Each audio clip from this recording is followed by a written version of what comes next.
అదే RTV app వార్తల్ని క్షణాల్లో చదివే అవకాశం ఉంటుంది. ఒక న్యూస్ పేపర్, ఒక టెలివిజన్ ఛానల్ మీ చేతుల్లో ఎప్పుడు ఉంటాయి.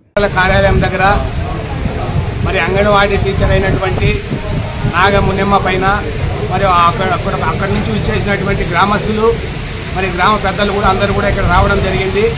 కారణం ఏమంటే ఆమె సరైనటువంటి మరి పౌష్టికాహారం పంపిణీ చేయడంలో బాలింతలకు కానీ చిన్నపిల్లలకు కానీ అందరికి కూడా మరి సరైన పద్ధతిలో పంపిణీ చేయకుండా మరి ఇష్టానుసారంగా పంపిణీ చేస్తూ ఉంటామని చెప్పేసి కూడా గ్రామస్తులు కూడా ఇక్కడికి రావడం జరిగింది.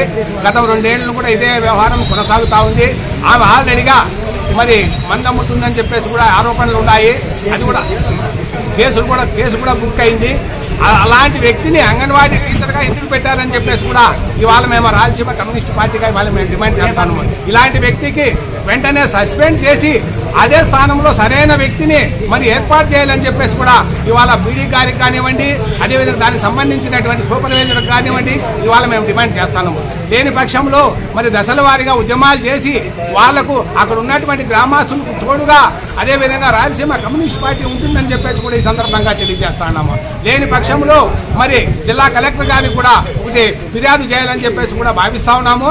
అందుకని ఈ గ్రామస్తులకు న్యాయం జరగాలంటే మరి అక్కడ ఉన్నటువంటి అంగన్వాడీ టీచర్ని తొలగించాలని చెప్పేసి కూడా ఆ విధుల నుండి తొలగించాలని చెప్పేసి కూడా ఇవాళ డిమాండ్ చేస్తాను.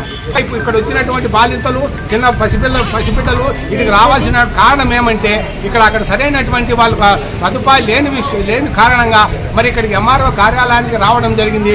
వాళ్ళకు సరైనటువంటి న్యాయం జరగాలంటే ఆమెను విధుల నుండి తక్షణమే తొలగించాలని చెప్పేసి కూడా మేము ఇవాళ డిమాండ్ చేస్తూ ఉన్నాం.